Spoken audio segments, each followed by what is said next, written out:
The residential solar photovoltaic credit is given as an incentive to increase the number of persons, homeowners to be more specific, who use solar energy to generate electricity for domestic purposes.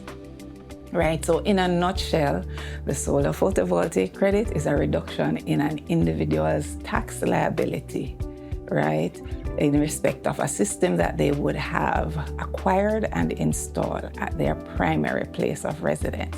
The eligibility criteria is that you would have, having installed the system, you now need to have a certified electrical inspector to come in and inspect the installation. And this is a normal thing. Whenever you construct a house, before JPS turns on the electricity, you have to get the electrical work passed. So it's a similar concept, right?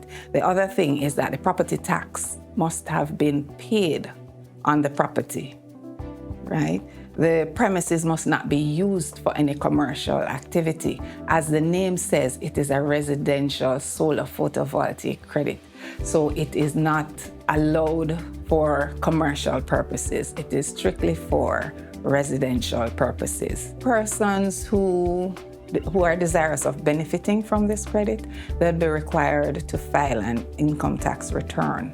Now, if you are self-employed, you will file the S04. You will account for the credit on your annual individual income tax return. For the persons who are employed, they would file the IT05 and they claim the credit on that.